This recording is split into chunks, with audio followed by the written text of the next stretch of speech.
welcome to Movies, Films, and Flicks. I am Mark Hoffmeyer, and joining me is my partner in crime, Megan Hoffmeyer. Hello. This topic this week is actually pretty perfect to have just you and I on, because we're covering Ben Wheatley's movies. Why is that? Well, because Ben Wheatley. And who does he work with? I don't know, tell us. His wife, Amy Jump. She's his co-writer. She's co-written every single film that he's worked on, and edited. Some say she's the brains behind the man. I can get behind that. Yeah, I mean, she's great. Yeah, there were definitely a few articles out there that discussed how she should be a little bit more in the forefront as far as recognition in the writing process. Yeah, I mean, just when they were talking about, she came up with all the South African dialogue for Sharlto Copley in the movie we're talking about, Free Fire. But before we get too far on Free Fire, we just have a quick listener question from our good friend Dave, who has sent us many questions, and this one revolves around the Aquaman poster, which just came out. What did you think about the Aquaman poster? You know, I really couldn't understand all the Finding Nemo references at first. I thought it was pretty bland poster, but inoffensive. And then I Googled Finding Nemo poster, and I definitely got it. Yeah, I mean, I just liked all the sharks. I didn't even think about making fun of it. I did see this one funny tweet. I sent you the Business Insider, where they went through some of the nicer tweets that weren't just scathing about the posters. So definitely Google that if you've got a chance. But there was a shark researcher, and his main complaint is, why are there one or two turtles in this poster with all these sharks in it, this random herbivore, and what were they eating? Well, Dave actually asked that question that we're going to be getting to. And I just thought about Godzilla. What's the name of the Gamera? I think Gamera's this giant turtle that Godzilla fights all the time. So, I mean, they hit you with the shell. Yeah, I didn't see anything wrong with the turtles. When you looked a little bit closer, there were some other critters in there. Overall, I didn't have a huge problem with the poster. I liked, what's his name? Jason Momoa. Yeah.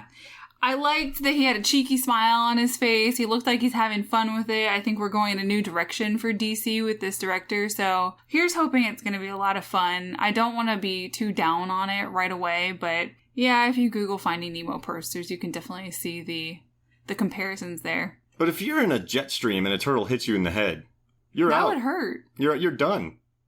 I want a turtle with me. Maybe they're the medics. I mean, in Finding Nemo, the turtles were awesome. They were hang 10. They were gliding through the stream. They were relaxed. They were very chill. All right. So the first question here is, he asks, where's Nemo? But the point is to find Nemo. I think the sharks ate him on this poster. What if Nemo is Captain Nemo, and Aquaman has to find Captain Nemo to battle Patrick Wilson, who is the bad guy in Aquaman? So who's going to play Nemo in this one? Vera Farmiga.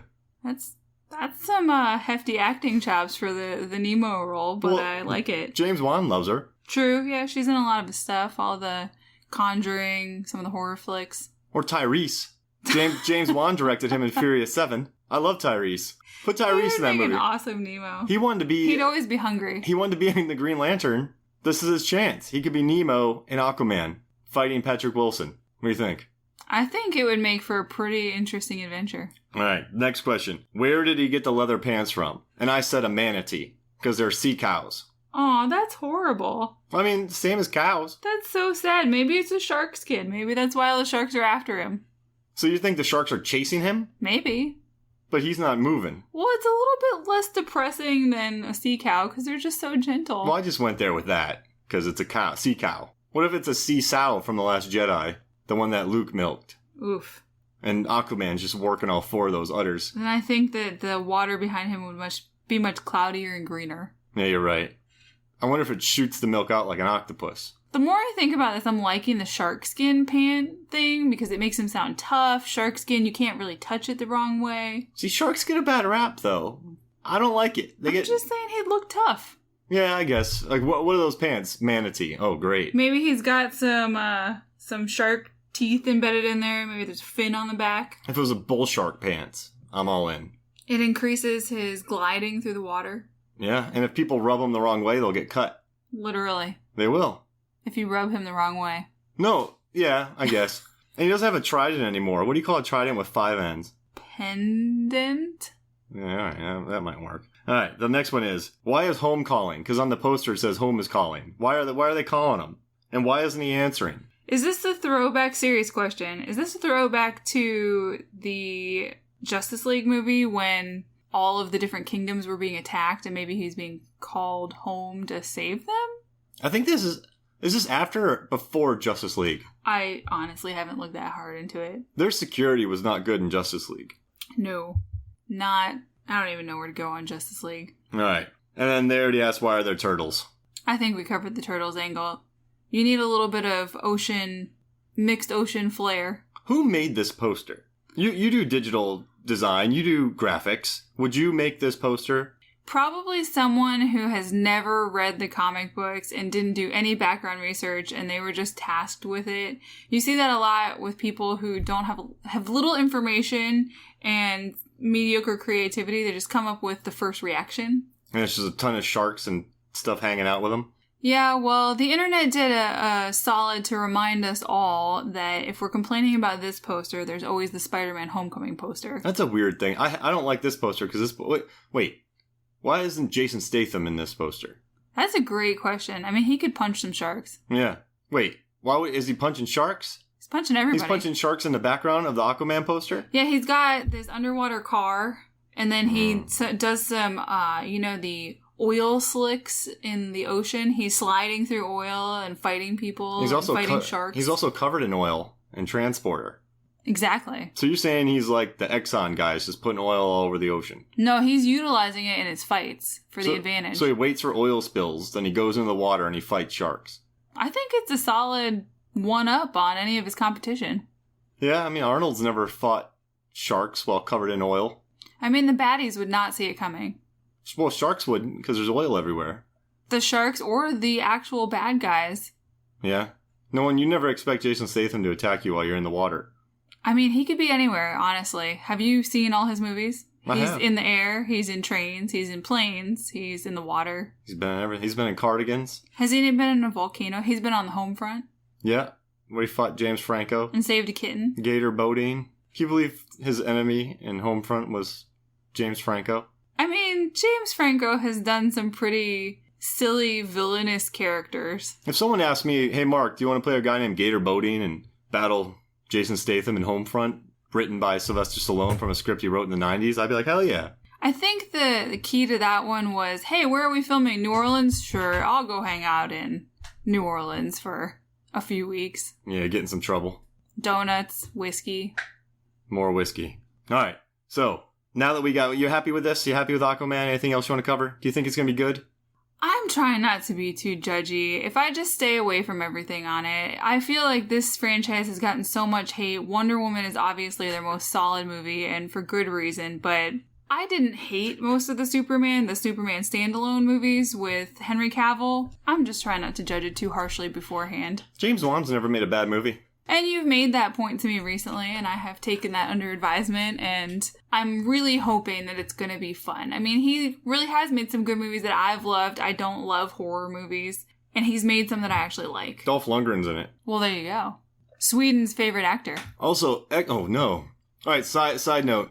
We were just on vacation, and we came across some Swedes while we were in Italy, and the first thing that went to my mind was Dolph Lundgren, and they just went, ugh. They actually referred to him as a B-movie actor. Yeah, they didn't like Dolph. That's a thing in Sweden. Yeah, they just kind of scoffed at him. Broke my heart. I just think it's hilarious that I felt like that was a very Hollywood American slang term, but the Swedes are all up on B-movies, and that's where Dolph Lundgren lives in their hearts. Yeah. But I think Aquaman can be helped by James Wan and the very low expectations. When people go into this and it's actually good, everyone's going to be they're going to like it a lot more. There's no expectations on it. It's like a punching bag right now. And then when people go, hey, this is a good movie, they're going to like it. I mean, I hope so. I really do. I want it to do well. I think it's about time for the franchise as a whole to have an about face on critical acceptance. Do you think it'll be better than Brazen, Jason Momoa's Alaskan action adventure on Amazon Prime right now? If it's not better than Brazen, then we're all in trouble. Yeah, good point. All right, you want to get to the movie? Let's do it. Free Fire. So this may sound like a random movie to talk about.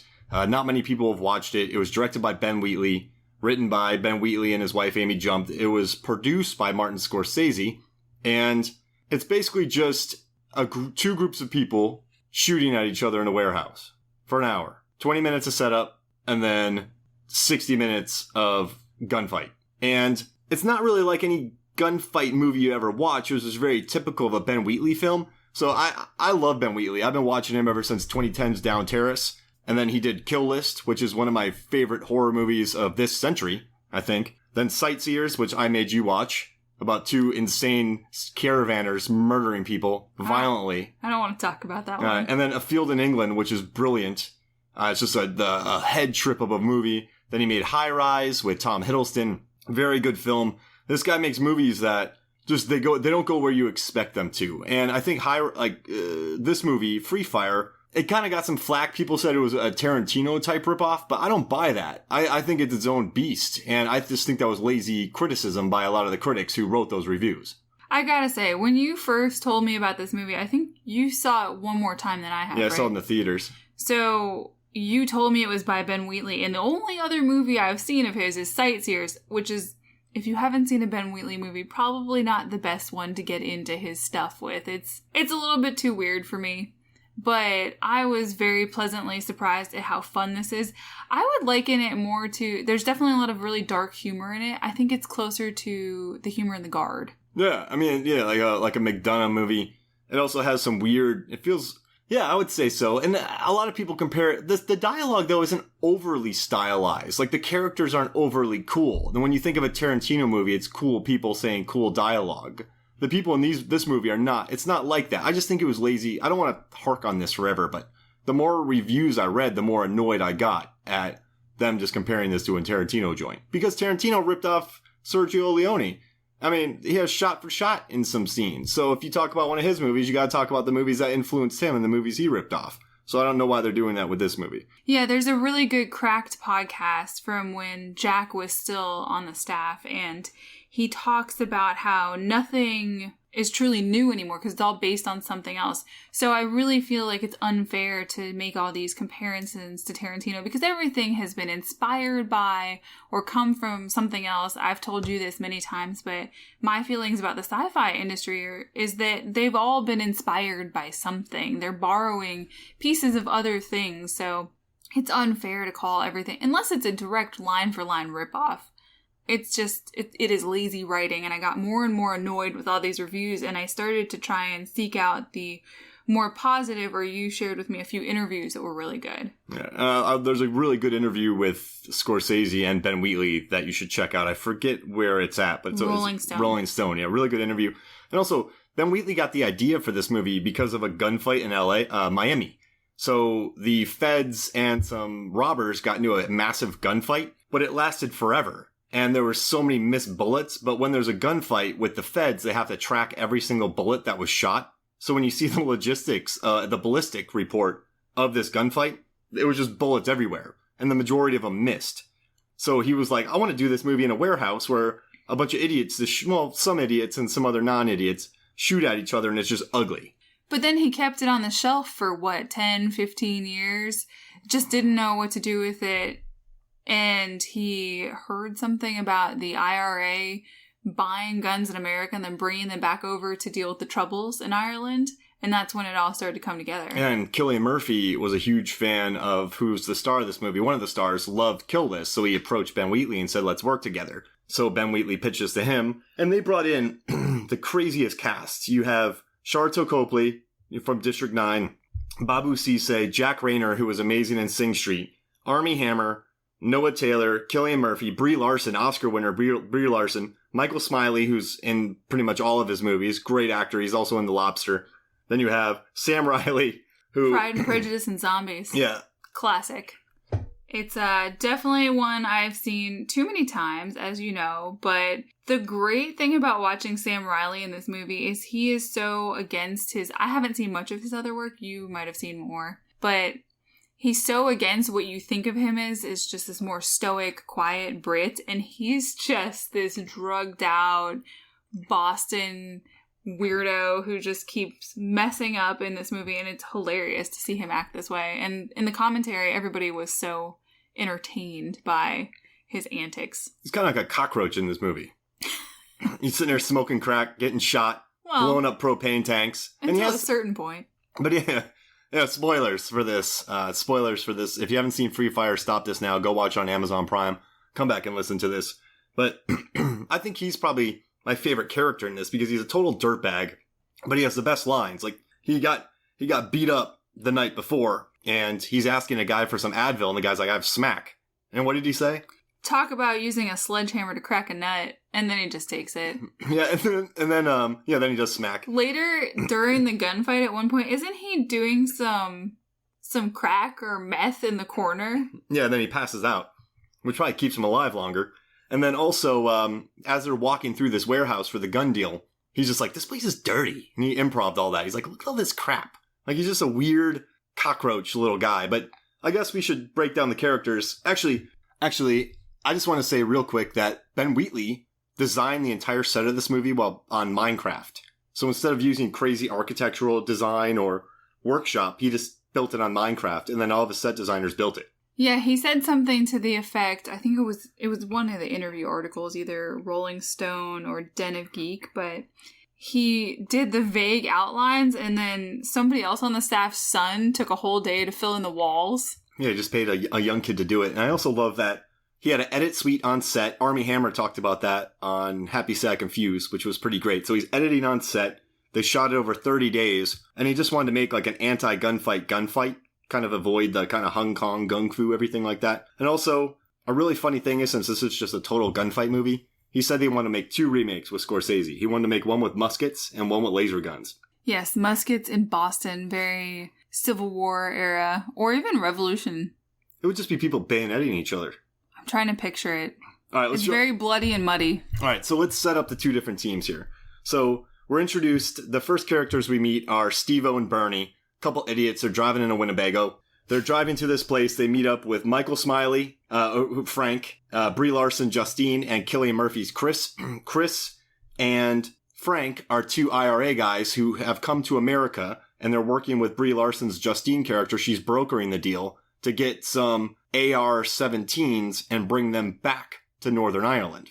Eventually, Ord, played by Armie Hammer, shows up. He immediately hates Frank, which is one of my favorite parts of this movie, is the Frank-Ord frenemy relationship. They go inside, and they meet Sharlto Copley's Vernon Learn, and Babu Cisse's Martin. Then, in the back, their kind of muscle are Harry, played by Jack Reynor, and then Gordon, played by Noah Taylor. So, it's basically 5-on-5, the 2 teams. And so, they get together, they meet, and Vern already tries to screw them over by giving them the wrong guns. On purpose. On purpose. Cillain Murphy's like, whatever, we need to go back with guns. There's that line with him and Frank, hey, we need these. So they take the guns, they show that they work. He's got the bullets in the van, doesn't give in to them. He just brought them in case they had a problem with the deal, and then he'd throw it in. Yeah, and then he's like, yeah, we'll just give them to Libyans. Or something. He's a shitty little shit. Mm-hmm. And... No, he's a rare gem, that Vern. Oh, he's a rare gem. In this movie, he calls himself a rare gem. He's a treat in this movie. Ben Wheatley just said, turn your South African accent up to 12, and that's how we're going to play it, and he's just brilliantly unhinged. So the deal goes through, then Harry and Gordon drive up to drop off the guns, but a problem the night before happened when Harry, played by Jack Reynor, and Steve-O the idiot, actually Steve-O is Frank's brother-in-law. We're getting into Frank's sister's husband. Yeah, brother-in-law. Yeah. Yeah. So they show up. But the problem is that Steve-O hit Harry's cousin in the face with a bottle the night before the club. Then Harry beat him up. So the 2 start fighting. And of course, since it's a bunch of men who can't back down, a gunfight breaks out. This movie is basically Murphy's Law, right? If anything can go wrong, it will go wrong. And you've got your masterminds of the deal the more business or strategic-minded people. And then you've got your morons in the background who sort of cause all the chaos. Yeah, I mean, it basically just comes down to 3 idiots, right? Yeah, I mean, Steve-O, I love the way that Martin and Ben talk about it in one of their interviews. Just, they're the morons who shouldn't be there. Why are they even there? And they're the ones that cause every problem. Yeah, and then Harry, who's played by Jack Reynor, he's on Sharlto Copley's side. He pulls a gun and shoots Steve-O, and then everything just goes off.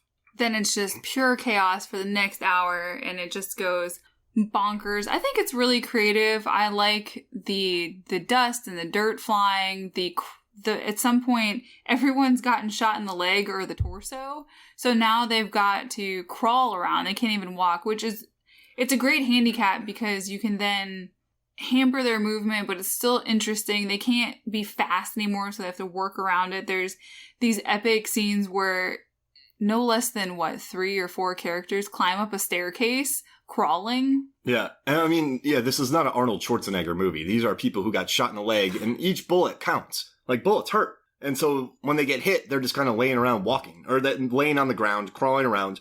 Also, we forgot to kind of introduce some of the characters. Do you want to tell them about Sharlto Copley and Vernon and what he was misdiagnosed with? Oh, yeah. When we're introduced to Vernon and Martin, they show up together. That's Justine's partner. Vernon's description is that he was misdiagnosed as a child genius and never got over it. Chris, who is Cillain Murphy, asks, well, what is he now? And Justine's reply is an international asshole. Martin is described as he tried to be a panther, but it didn't work out. I don't even know what that means, but it's just funny. So you have all these guys, gunfight breaks out. Let's see, who gets shot first? So Steve-O gets shot first, and then good old Martin gets shot in the head. You see his brain, but he's not dead. He just kind of got his skull grazed. I don't really know what's going on with him medically, but he does pop back up some maybe 20 minutes later, and it's great because Ord makes this weird statement, poke him in the eye, see if he flinches. Yeah. And you know what I loved about the score? When Harry was just about to shoot Steve-O, the score kicked in and started going boom, boom. Like real subtly started turning up, and then Harry shot Steve-O. So it kind of like guides you into it with the score. Yeah, you did point that out the last time we watched it. I'd have to go back again and really pay attention to when the music, is there any in the beginning? You know, I'd really like to pay attention to that because they did talk about it in their interviews, and I feel like it's a piece I've missed out on. And I love how the drama builds. You have a scene where Noah's loading guns and you hear, ah! And everyone's like, what is it? What is it? He's like, I got a splinter. And then later on, the guy's under the car looking like really bad, and it's just his allergies. Yeah, there's definitely some fun sight gags in here, some really dark jokes. Justine kicks it all off when she's in the back of the car. Killian asks her if she's FBI, and she says, I'm IIFM, in it for myself. Yeah, that was a good line. I like that. And then, so the gunfight starts off, and everyone kind of takes her side. Vern takes a shot. Sharlto Copley takes a shot in the shoulder, and he's like, I'm dying, but it was mostly shoulder pad. Yeah, you're gonna be okay. It's mostly the suit. It looks like the shoulder pad. Who was your favorite character in this movie? That's a great question. I was thinking that it was Sam Riley, but I don't know. The more I think about Vern's lines, he's just so hilarious and over the top. You gotta love the dramatics around him getting hit in his suit, and it's just the shoulder pad. He thinks it's a tragedy. One of the very first lines he says is, someone's trying to talk him down from the ledge, you know, let's not do this, let's not take this and get crazy and have a big shootout. And he says, it's too late, I've been insulted. Yeah, I mean, and then at the end when Justine's just like, men. But he's just, and then he, like, I don't know. What I liked about him was, he's just such a dirtbag, but you like him. Like, Ben Wheatley perfectly, like he said in this movie, he didn't want to have total stereotypes of the jerk, the whatever. He's like, he wanted to add layers to these people, and there really is no backstory, but you also sort of like the majority of these people in this movie. Yeah, there's definitely some of them I want more to die than others, but I went through a point where I liked all of them for some period of time. Well, Vern was definitely a pleasure, and then Steve-O and his antics with the drugs and the nonstop. But who was your favorite character? I don't know. I since we just watched it again today, I just gotta be Steve-O. He's just such an idiot. But I love him. He, like, blows up all these canisters. He's the whole reason for this whole entire thing. Total dirtbag. I mean, Frank is probably the most likable guy played by Michael Smiley. He's the one that you probably want to live the most. But just, I don't know, Steve-O, he just passes out. He finds a lot of humor in things. He ends up getting his head completely squished. Ugh. He kills Harry by shooting him in the ass. Well, he shoots him in the ass and the head accidentally under the trunk or under the van. Yeah, and there's a scene where they're trying to talk some snipers or somebody into teaming up with Sharlto Copley and his crew, and Steve-O's like, don't listen to them, they're not your boss. He's just such a little shit. And I love him and Harry yelling at each other the whole time. They just hated each other, and then they killed each other. The most delightful thing about Steve-O was just that Sam Riley is so not what I was expecting, and that made it a lot of fun for me. Sharlto Copley, we know from his other movies that he can be over the top and a lot of fun and really witty, but it was just really funny watching Sam Riley be this total wacko. Yeah, and in the commentary, Cillain Murphy was like, I didn't even know he could do this. They were laughing at it. Oh, yeah. They were all just thrilled with his performance in the commentary. And that was a lot of fun to hear, too. It was just a bunch of guys who clearly loved making their movie. They all were really excited about the weapons that they get to choose and use throughout the movie. Yeah, didn't they get to pick their own? But then Ben Wheatley said he had a lot of problems with continuity in this movie because you had to know who was shooting where and at what. Yeah, and they had to do perfect little impact blasts on the columns and stuff with little puffs of dust. I can't imagine. That is a perfectionist's nightmare. That's like one of those ideas that you think is fun, but then you realize you got to shoot several thousand rounds of bullets and just turn into a nightmare. But I guess the way they did fun, I mean, these people don't move. I mean, for them to get shot and just lay around is a good narrative trick because you know where the people are at.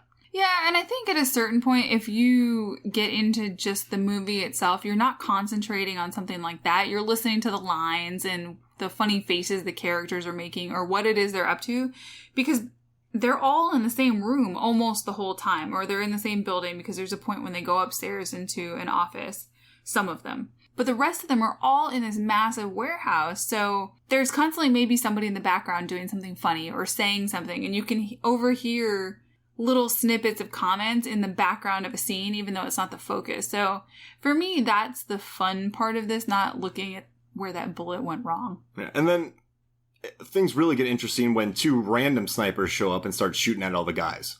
Yeah, that's really interesting, and you don't hear about it until the end. It is funny that Ord actually knows one of them and thinks he's retired, which gives me flashbacks to John Wick. Yeah, so one of these snipers, two freelance snipers get in brought in by Martin, who got shot in the head, and Brie Larson, and they of course fail and get killed. But one of the guys is like, I hate freelance jobs. And the only reason he's back into it is because he has 11 kids and some Asian woman cleaned him out. So, here's the thing, and I don't think we've really discussed this at all, but what was the goal there? Were Brie and Martin going to con everybody else out of the deal, have the snipers take out all of them, and then just make off with the money and the guns? We think that's... I think so, but Ben Wheatley said it was a terrible plan.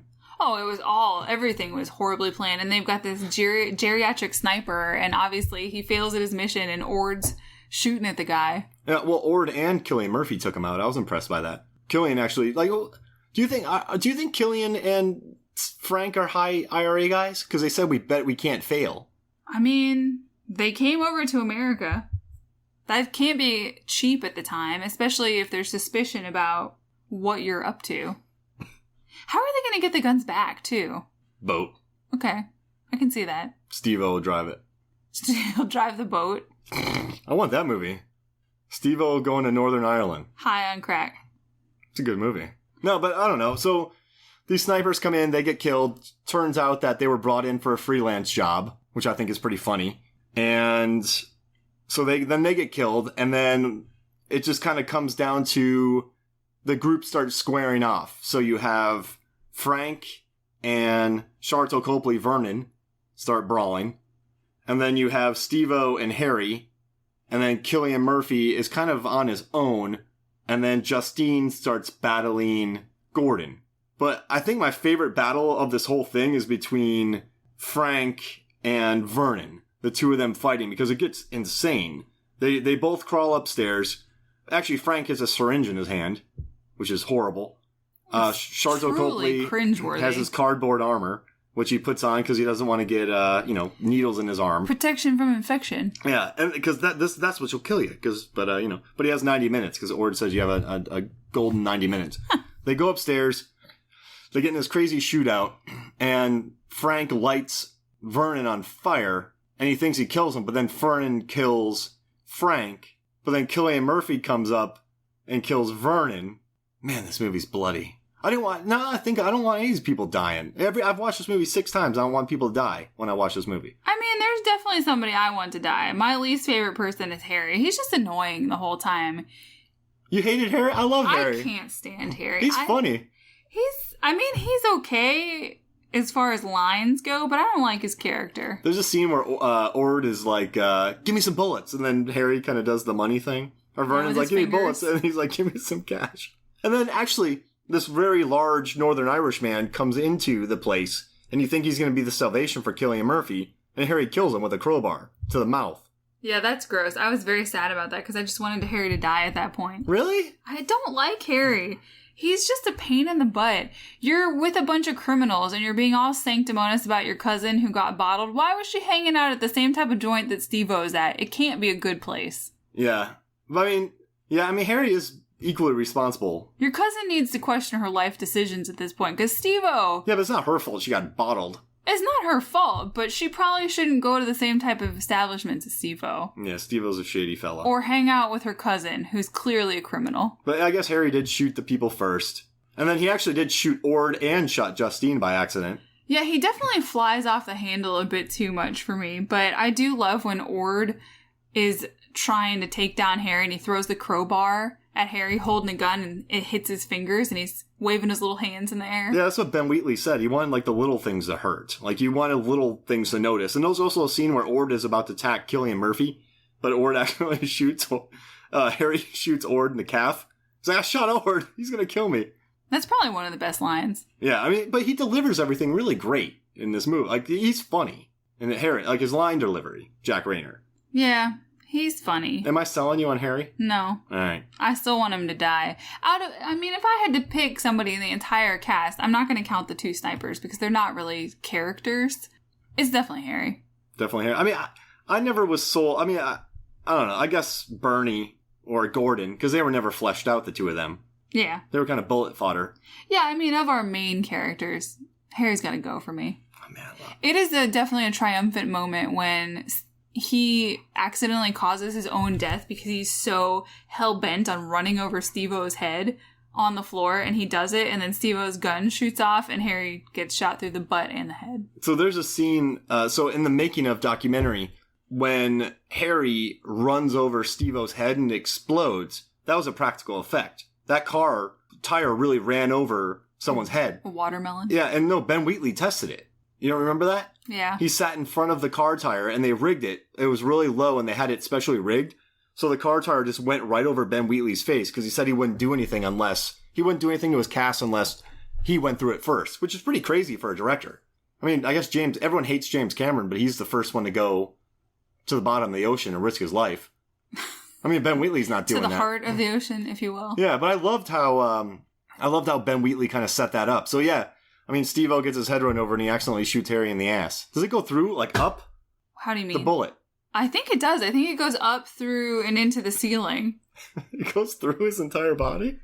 Maybe there were 2 bullets. I don't remember. I wasn't counting bullets at that point. But I do love the point that they make in some of the interviews that the audience wasn't as affected by all the gunshots and the gunshot wounds. They were more upset by sticking your hand on a syringe that is probably dirty and who knows what's in it. Getting hit in the fingers by a crowbar because, ow, I've definitely slammed my hand in the car door a few times and it's not fun. Mm-hmm. And someone's head being squished because, I don't know, I've had my foot or hand run over before and I can't imagine your head getting... Yeah, that thing exploded. And Martin Scorsese said he showed this movie to a bunch of his friends and they all just went, are you really keeping that syringe in? He's like, of course. Like, that freaked people out. I love that the reaction was, if that guy survives, is he going to have hepatitis? Yeah. And they're not worried about all people getting murdered. Like, we've really become desensitized towards violence, have we? Probably. All right, but isn't that the point of this movie? Yeah, you're right. So how about this? Let's take a break. Let's kind of think about why we're so desensitized to violence, and we'll be back. And we're back to movies, films, and flicks. Want to answer a listener question before we talk more about this movie? Let's do it. All right. So the question is, what is your favorite gunfight? Now, this question was asked not to us, but it was asked to Ben Wheatley and Martin Scorsese in the Rolling Stone interview. Close enough. Yeah, and Ben Wheatley said Wild Bunch. So what's your favorite gunfight? No, this isn't what's the best gunfight. This is what is your favorite gunfight. Yeah, what do I like? What do we like the most? Actually, before we get into it, I like what Scorsese had to say about Wild Bunch, where he loves it, but he's like, I just can't watch it anymore. It's just so brutal. Have you seen Wild Bunch? I don't think so. It's horrible. But it's amazing. Horrible. It's really bleak, and the people are terrible, and they murder the shit out of each other. I feel like this is our argument back and forth about Thirst. No, I mean, I love say it's Thirst. horrible. You say it's bleak and amazing. I mean, Wild Bunch is bleak and amazing. It's just you can't watch it much. It's not healthy. So I think that's what Scorsese was getting at. So what gunfight you got? All right, so I've got two. I'm gonna cheat. I've got one for television, technically, and one for movies. Is that okay? It's fine. All right, so for movies, I went back and forth on this because I feel like it's really cheesy, and I just really liked, when I think about how they were going for it in this movie, I really liked the stinking kitchen fight on Mr. and Mrs. Smith. They just wrecked the entire house. No regard for, do the neighbors hear this? They're shooting glasses and pictures, and they've destroyed that house. And then at the end, before the very final battle, when they're fighting in the what is it, home design store, or it almost looks like Costco from the outside, when they're just using everything as a prop. They've got the kitchen knives and all that stuff and guns, and they're shooting at mannequins. It was a lot of fun. Nice. And what's your other one? My favorite one for television, this was actually my first pick because I really, really loved it. But we watched Godless on Netflix. It's I think maybe 8 or 10 part series starring Michelle Dockery from Downton Abbey. Premise is it's a town full in the Old West, full of all women because there was a mine in the town, and all of the men were in there one day when there was a mine shaft collapse. So now all that's populating this town are the women and children. And some trouble has been brought to the town, not to go into all the detail, but there's a final battle when an outlaw who is looking for one of his men comes to the town to wreck them all. And it's just all these women and children. And there's a certain point when you think that the Buffalo Soldiers outside of the town are going to save them. But no, the bad guy has already thought of that and taken them down. So it's just a cool battle. It's these single women holed up in a hotel, getting wrecked, shooting through bricks and sofas, and it's just a neat battle. And horses are running up to the second floor and dragging women out. Oh, yeah. Well, you think, yeah, it's one of those movies went all the where way to the roof. Yeah, it's one of those movies where you think the cavalry's coming, but they just don't. It's just two people. I mean, not until the very, very last do they get, 2 people to help? There's a Native American, and the main guy or the love interest. Jack O'Connell. Who is from the bad guys gang originally. It's a cool battle. Just all of these, and maybe that's why it resonates with me. I love the strong women thing. Just defending their town and wrecking this group of outlaws. Yeah, that's a very. I mean, if you don't even want to watch a series, just watch the final episode. You'll see a great gunfight. All right, so I guess for me, you have the classic westerns, then you have Heat, you have The Untouchables, High Noon, True Romance, anything from Tarantino. But I gotta go with Hot Shots Part 2, and then Hot Fuzz. I know they're comedies. I know they make fun of everything, but maybe I just like the spoofs of this. Maybe I like in Hot Shots Part 2. He has the deadliest gunfight ever. And then there's a kill count as he's murdering people on playgrounds. I love the kill count. And then he just throws bullets at people and kills them. Gotta love Charlie Sheen and his love interest moving mole. You know what the funny thing is? When I thought of this question and I wanted to bring it up to you, I was like, Mark's gonna say Hot Shots. And then I just didn't say a thing, and that's exactly... Like, there's a scene where they're shooting somebody, and one of the guys goes, cream of onion. Like, I've always quoted that. And then also Hot Fuzz, just because...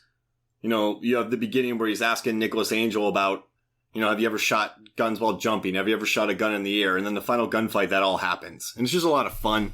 I don't know, maybe I just like movies that reference other gunfights. I mean, I know there's The Matrix and everything, but the first movie that came in my mind was Hot Shots Part 2. What about Blazing Saddles? Which gunfight is that? I don't know. I mean, there's a big fight at the end. There's a food fight. Exactly.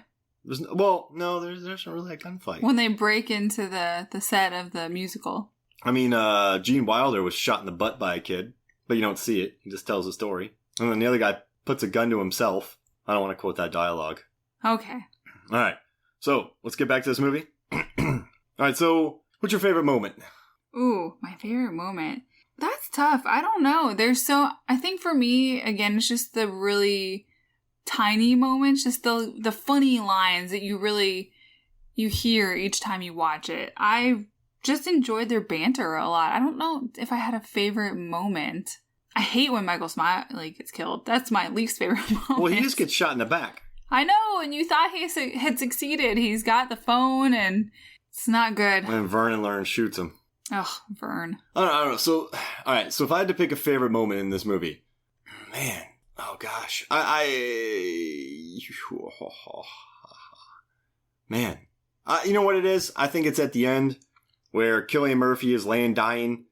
It turns out that Justine Brie Larson survived, and she kills him, and she shoots Armie Hammer in the head.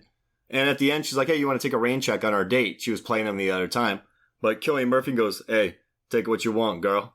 But the way he says it, I try to say it all the time, and I sound nowhere near as cool.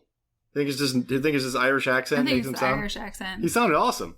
He's dying. I mean, he's Cillain Murphy. Always sounds awesome. He's dying. He has a bullet in him, and he still sounds smoother than I do. He's nearly a deserter in Dunkirk, and he still sounds cool the whole time. He killed a guy in that, too. I know, and it breaks your heart. You feel bad for him. Yeah, and then I also like the scene where Martin comes back to life. Well, Martin got shot in the head, then he comes back up with his gun. He's going crazy. Turns out that he set up all the snipers and everything like that. And he points a gun at Cillain Murphy, and Cillain Murphy's allowed to be cheeky a little bit. He's like, Cillain Murphy's like, "Hey, man, like, I'm not part of this." Yeah, he puts his hands up in the air. And he does a cheeky thing. When has Cillain Murphy ever been cheeky? Oof, I'd have to comb IMDb to figure that one out. I don't know. I mean, he was kind of cheeky at the end of Dark Knight Rises. That's true, but he's insane. But do you think he got the humor, though? I don't know. You've watched a lot of Peaky Blinders. Is he ever cheeky on No. there? No. Dude is like, just stone cold. But he's very, you know what I like about him in Peaky Blinders is he's very, I believe, every fight that he's in that he wins, I believe it. And I don't get that much. It's that quiet menace. He's good. I think I'd love to see him as James Bond. It wouldn't happen. Oh. You know what movie I just watched that had a very believable badass it's called You Were Never Really Here with Joaquin Phoenix, directed by the lady who did American Psycho, and she also directed We Needed to Talk About Kevin. I think that's the name. But he bulked up, and he just brutalizes people with hammers and chokes them. But I bought every second of his physicality. Joaquin? Yeah. Ugh. It's gross. It's a great movie, but it's bleak as shit. It's like, I couldn't recommend it to somebody that would hate me afterwards. Yeah, I don't... But I could see Cillian doing that movie. Oh, I could definitely buy him as quiet and just stoic and scary. He was believable in that, what's the one with Rachel McAdams? Red Eye? Oh, yeah, he was good in Red Eye. He's scary in that movie. It's not a great movie, but he's scary. He catches a pen in the neck. He's legitimately creepy and scary. Yeah. If I really had to pick a moment that was my favorite, it would probably be the introductions. Because it's just funny. Oh, the misdiagnosed child genius? Yeah, and Justine's banter back and forth with Chris. He's asking out to dinner at the time. There's just a lot of funny comments flying all at once before the craziness happens. He's trying to test out the guns. Vern's all offended by everything pretty much happening in this entire scene. So it's very cheeky. So what are a couple lines from this that you would just pat yourself on the back if you knew you wrote? I know we've kind of covered a lot of this ground, but what's like one line of dialogue in this movie? If you wrote it, you would just pat yourself on the back. I've got one. So when Vern gets hit, I think maybe by some shrapnel at first, Justine asks him, "Does it hurt?" And he says, "No, I'm from Africa. Africa's not for sissies." And that just cracked me up. It's just so ridiculous. And he says it so fast. Yes, and he says it. He's very fast talker in his accent. It really sells it for me. I just love talking about using a sledgehammer to crack a nut.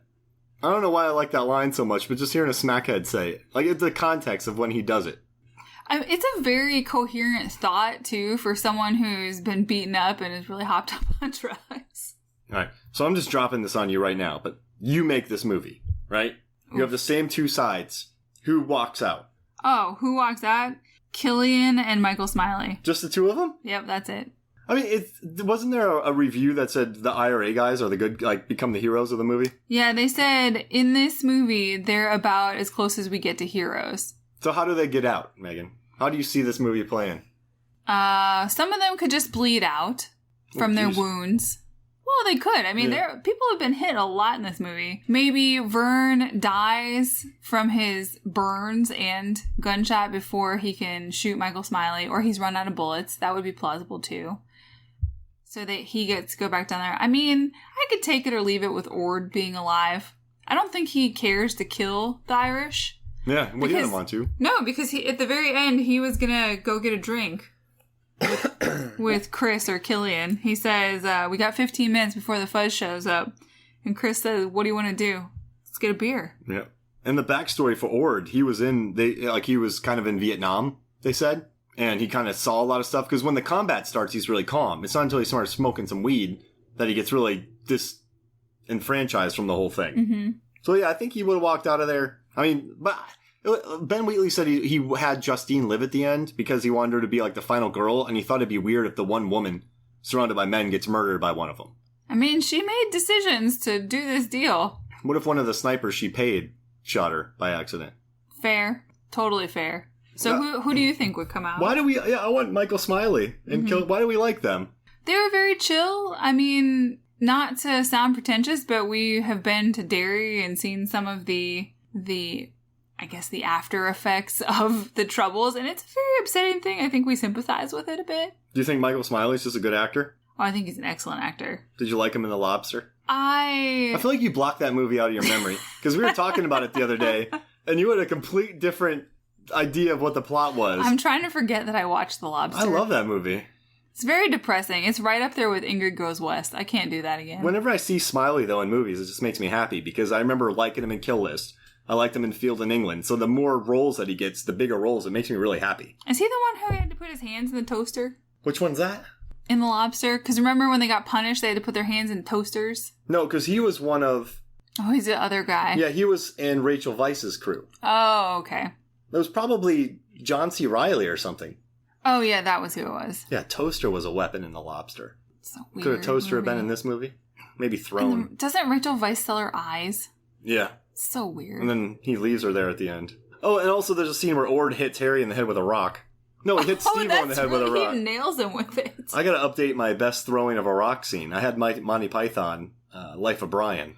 But this one's up there. Ord whacked him right in the head with a rock, Steve-O. We didn't really cover this part, but when the two guys, when Harry and Steve-O see each other, because you've brought in the people to move the guns, and then the van that the guns are going in, or coming out of, and they notice each other, and they sort of start this scuffle, and the two parties are trying to keep them apart. There's some really funny dialogue there. You've got Killian going over to Steve-O and starting to beat the crap out of him. Harry thinks that's just not enough. What did he say? He's like, you might as well tickle him to death. Yeah. Because he's not happy that he's only getting punched in the face over and over. And then the solution that Killian comes up with is he's going to pay for her hospital treatment, and he's going to write her a really nice letter of apology, which it seems so stupid, but if you think about it in the, I guess, what is this? Well, there's no other way. What time period? Couldn't have emailed 60s, 70s? Yeah. So, yeah, I mean, I feel like a letter was probably appropriate for back then, but Ord makes this stupid snide remark, and he says, maybe she can't read and she wants a drawing. And then Harry's like, she can read! That's some pretty hilarious dialogue. Yeah, no, I mean, Armie Hammer can really deliver these things. And he's so pleased with himself when he says it, too. He just kind of chuckles in the background. And I love how the tickling comes back at the end when Ord jumps on top of Harry and starts tickling him. Yeah. That was a good callback. I feel like he was about 3 feet high. Like, I feel like Armie Hammer is about 3 feet taller than Jack Reynor was. Oh, yeah, by far. I mean, Jack Raynor's, he's like a stout little guy. He's not unfit, but he's definitely not. I looked it up. Armie Hammer is 6'5". Yeah, he kind of towers all of it. And Ben Wheatley said he was expecting Armie Hammer to show up on set and just kind of be like a pretty boy, but then he hated him more because he said he was really cool. Oh, his Happy Sad Confused that we listened to, his interview, it was a lot of fun. I mean, he seems like a genuine guy. I like that he talks about filming processes. And how disheartening the auditioning process is, and how that can really mess with you. All right, and going back to the movie, I do like the scene. I know we're flopping all over the place on this film, but I love the scene where Armie Hammer comes up to Steve-O after Steve-O had got some makeup put on him by Cillain Murphy and makes fun of him for it. Oh, yeah. Steve-O asks Justine as soon as he gets out of the van if she's got some of that stuff, the brown stuff she puts on her face, because he wants to hide the bruises. He feels like it'll make him look a little bit better, and then Killian grabs it from him, and he's dabbing his face all over as... Who was it? Ord walks up? Yeah, it's a weird scene. And also, something that's never explained in this movie is when Steve-O's driving to the deal, and he's talking about Frank staying at his house. He's like, Frank took my shoes and polished them and placed them out front. He's like, who does that? What does that even mean? And later on, when Steve-O questions Frank about it, Frank has no idea what he's talking about. So who polished Steve-O's shoes then? Cillain Murphy? Was it his wife? Probably not. Yeah, they seem to hate each But other. I just love that he thought that was like a threat, that he cleaned his shoes. And then Frank had no idea about it. Steve-O's not very smart. All right. So what are your final thoughts on this movie? The lines. It comes down to the little moments and the lines for me. I think that's a lot of Amy that, according to what we heard in Ben's commentary, she wrote a bunch of that stuff. There was some improv here and there. But Amy Jump, Ben Wheatley's wife and writing partner. Love all the lines. Love the sassy little things that they put in there. Love just pretty much everything Vern. Yes, I do want him to die at the end, but because he's messing with my favorite characters. But he's just so funny and over the top. And we also showed this movie to your parents, and they loved it. They did. They just love action movies, and they loved it. They love action movies, and they like dark comedies. Man, this one was perfect. I'm really bummed that this movie didn't take off more, but I mean, Ben Wheatley's movies, Down Terrace is just a gruel session. Kill List is one of the most brutal movies I've seen in years. Filmed in England is basically a big 90-minute head trip. Sightseers is brutal. I mean, his movies just aren't that mainstream, but I think this is his most mainstream by far, so I'm kind of bummed it didn't get more people watching it.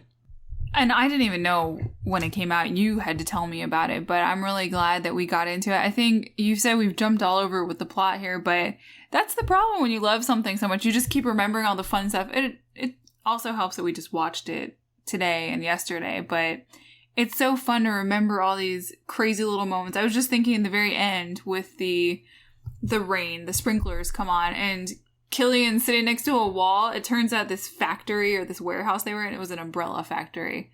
It's just such a random, ironic moment. And then he finds an umbrella and opens it up, and there's nothing to cover him from the rain hitting him. Yeah, it's just the skeleton of an umbrella, Yeah. I want a movie about Ord and Cillain Murphy. All right, so 3 movies I want from this. I want Ord and Cillain Murphy drinking beers. I want Steve-O driving a ship to Northern Ireland. And then the third one is I want to know who polished the shoes. Hey, maybe Ord and Cillian, if they survive and the cops get them in time, they'll open up a pub together in Boston. Yeah. It would be a good business venture. They could smuggle some drugs through there. Do what you want, girl. Clean money. Could be the name of the pub. There you go. Hey, I've got a theory before we finish. Yeah. So that new movie coming out with the kid and the super high-tech laser guns, it's got Jack Reynor in it. Maybe that's the next incarnation of this movie. It's them shooting at each other with those guns? Same world. Laser guns. Everybody else is going to pop up. Just the same characters shooting each other with those guns? Yeah, but in the future. Oh my goodness. I want this movie. Do they get like cloaking stuff? Yeah, they get these cool digital outfits and they're not wearing the 70s garb anymore. They've got updated insults, but Vern still has shoulder pads. Yeah, he has to. He has to get shot at him again and we need that line. Word for word remake? No, it wouldn't be as fun. We need some new lines to quote. Yeah, anytime... I love that. Yeah. Watch this movie. The main point that we did this podcast was just to spread the word about Free Fire. So, I mean, if you're listening to this, you're still here, just watch the movie. It's a blast. You'll think people love it, Meg? I think they can see how much we love it, and hopefully they'll check it out just because of that. All right, cool. So, any plugs before we leave? Go take a look at Sea Beast Week. It's coming up, right? Yeah. So when this is going up tomorrow, all next week, there's going to be about 14 Sea Beast posts. So check that out. Also, head to iTunes, go to Movies, Films, and Flicks, rate, review, subscribe. We'd love to know what you think. Stop to the website, go to Twitter, go to Facebook, our podcast, listen to it, recommend it, share it, watch Free Fire, let us know what you think. And so for me, Mark, and for Megan, this is Movies, Films, and Flicks. We'll see you next week. Bye. Thanks.